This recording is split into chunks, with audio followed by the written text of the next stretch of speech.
Hello, everybody. Welcome to the Artist Room here at the Genelec Experience Center here in Natick, Massachusetts.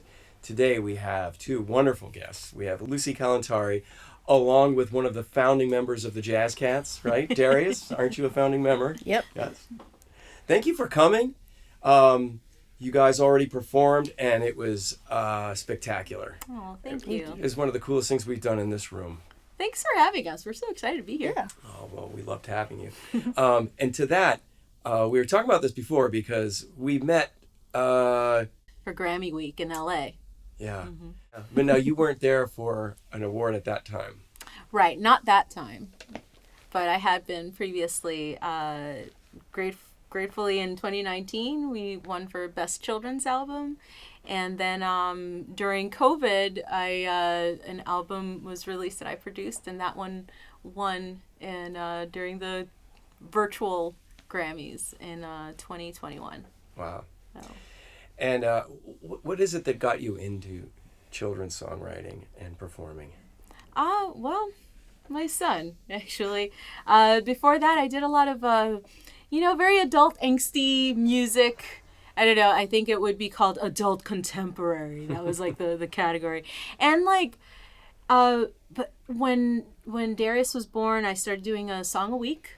I joined a program, a group of young songwriters, and we were just sort of going at it, having at it for a year. We were committed. We get a song prompt and would write a song from that word. And I had just had Darius, and I thought, okay, this is a good way to keep me still musicking while raising this tiny, tiny baby, and I didn't know what to do, and I was so scared, and I'm like, but I know how to do music, so let's do that. By towards the end of the program that year, I had a bunch of children, family-friendly songs, and Darius really loved it when I would play the ukulele when he was this little tiny baby. So that's when I recorded my first children's family album called Pockets Full of Joy. Yeah. Yeah. Wow. All the songs that I've heard, including today, up to today, and some of the new stuff that you're working on in Immersive, we'll get into that. But there's so much passion behind it. Like, it's more, to me, it sounds like, if someone might think of what a children's music might be, there's just so much more to it than the simpleness of saying children's music. It's a funny thing because like in that first Pockets Full of Joy, the songs are more simply arranged than I have them now, but they were still quite sophisticated. In fact, it's jazz. It's jazz age sound, but there was something about it that to me in my mind always related to this growing up in this sort of this youth. Because I grew up with Bugs Bunny and, I Love Lucy and all these like old shows that had jazz, 1920s, 1930s jazz as the music. So that to me, invokes that joy and that like kind of comedic thing. And so it's just a way of delivering a message to me. And so as Darius was getting older too, the topics and the subjects started to change a bit more and going deeper into messages of things that I wanted to make sure that he had in his life as he grew up. And then, of course, messages that I wish I had while I was growing up. And so I have these three foundations, like all the work that I do is based on a joy, community, and resilience. So all the things, all the topics, whether they stem out of that or veer away, or it's all always centered around those three pillars. Oh, that's amazing. And just from the production, and there's so much to listen to. Even the simplest thing, listening to just the duet with the vocals, seems like there's just so much intertwining in the way that the arrangements work. And to that end, Darius, you on the immersive tracks that you were playing, all those strings were you, sir? Yeah. Most of them? Most of them. So my cello teacher and I, we split the part for La Luciérnaga, / the Firefly. We split it because there was like 8 parts. Wait, no, sorry. There's 5 parts, but we had to do them 8 times. Wow. So we both split them 4 and 4. So on all of them except for that, I did have for that one, and then everything else was me. So yeah. Wow. And then there was a couple violin. Yeah, there were violin parts too as well in that one. Yeah. But yeah, and some of the tunes that we heard earlier today, that was all Darius on cello. La Luciérnaga is the only one that's him and one other cellist. So as Darius has gotten older, his sound is getting quite sophisticated too. And that must be amazing. Oh, it's so exciting. And let me tell you, as his recording engineer, it's been really wonderful to be able to track his music. I mean, we started with in the album that won the Grammy in 2019, All the Sounds. Darius has we have a song called I Know a Little Fellow Who Plays a Little Cello. Darius was 5 when we recorded that song. We can no longer play that song. That song has now graduated because it's just like, he's no longer so little and his cello is a full-size cello. But at the time, it was a tiny cello. And like that one, we were recording at Mona Lisa recording studios in Queens. So Denise Barbarita was the engineer and mixing engineer. And it's just like, you hear that, and then as time progressed, we started doing more recording at home. I started building my studio more. And so now, not only, is like my sound evolving just in general, because like I'm having more ideas, I have more control. So I'm like, ooh, let me try this. Yeah. But Darius's sound is evolving too, because he's growing up. So his cellos are getting bigger. And like everything, tone is starting to change. It's like, so then now I have these recordings of his growing up as a cellist, which is just such a fascinating thing to have a record really of. Cool photo album. Yeah, right. In its own right. And to that, when we were listening back and all of those, as you mentioned, all those different parts that you played and how you put them into the mix and listening to the flow, like I was standing behind you with my eyes closed, listening, and it felt like everything was moving this way. It was like moving from front to back. I don't know if that was intentional, but you do have some ideas. Yeah, you want to share with... Oh, yeah. I mean, a lot of the things, and especially in La Luciérnaga, the Firefly, everything was very, very intentional. That was the first of a series of experiments that I started doing with immersive audio. I wanted to approach things differently. I wanted to create music that started from conception, from writing for immersive audio, instead of just like, oh, here's the song, we recorded it, now let's mix it like that. No, I wanted to start from the beginning.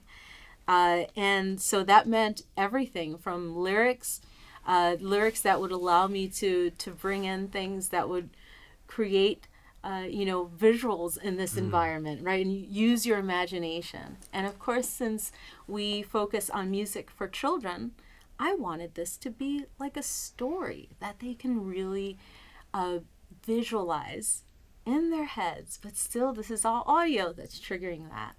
And so this was the beginning of that, and it was just so much fun to create. So every single thing in there is very intentional. Oh, yeah.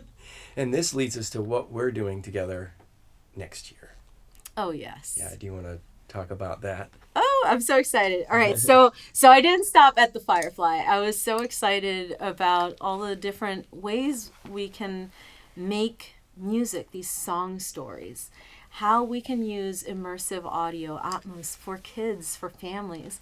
And so since I produce other children's artists as well, I was working on a couple of albums, and I said, hey, how about this last song? We make it so it wasn't written for Atmos, but I arranged it for Atmos. So at that point, I'm thinking about how can I create this environment, this immersive environment? How can I really take advantage of it so that kids can feel like they're part of the song? And so I have came up with a series of a few songs from different artists. And so we teamed up with the fabulous Genelec speakers and the Children's Museum of Manhattan. And we're going to bring the Atmos Story Circle. This is exciting. I'm hoping that we're filming this. I want to see reactions. Oh my goodness. I want to see children's reactions. I'm so excited to bring this to families because I think it's such an interesting technology. And for me, when we reconnected at AES, Yep. I was there on a mission. I was just like, I need to understand immersive audio and how we can bring this to families. That is amazing. So that's when you started doing your research. Yes. To now, where we hear this brilliant work that you've composed and arranged and produced. I mean, like, you know, I wasn't messing around. No, you I weren't. went with a purpose, and then, but it was there that I started thinking about the story song thing. And then shortly after, a few weeks after that, I went to Spain for to Seville for the Latin Grammys. And that's where I met Roger Montejano. And he's an immersive audio mixer. And we were just talking, and we just totally connected in that way where it's just like, well, wouldn't it be cool if it's like made for immersive? Like, what would that be like, and what does that sound like? So I was bouncing some of the ideas that I had, you know, put together in AES, and he was bouncing it, and we're like, all right, I think we got something, because we were just getting more and more excited as we were going on. So, and here we are. We're 4 tracks in. 2 of them are released, and 2 are up and coming. And it's just been so exciting. And I know there's so much more in my head that I can't wait to get out. Well, hopefully by the time this is all done, we'll have some links to things so that, you know, people can easily get to your music. Oh, yes. Well, the Firefly is available right now. And so is the Spanish version, La Luciérnaga, which is currently... It's nominated for a Grammy. It's the last song on the Grammy-nominated album, Creciendo.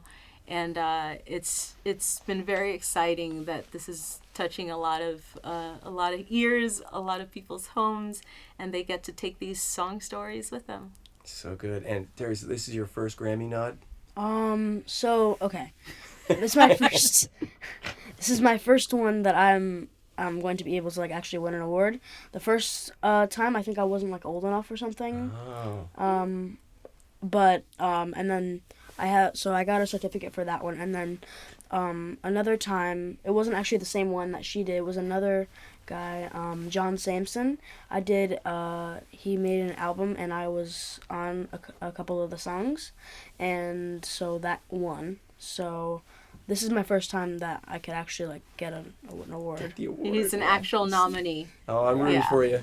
Oh, thank you. Yeah, definitely. Well, thanks for coming. So good to see both of you here. I really appreciate you coming. This was so much fun. We love being here. Can we come again? Absolutely. Yay! And we will definitely see you in February. Yes, in New York City. That's right. We're coming. Load up the cameras, Eric.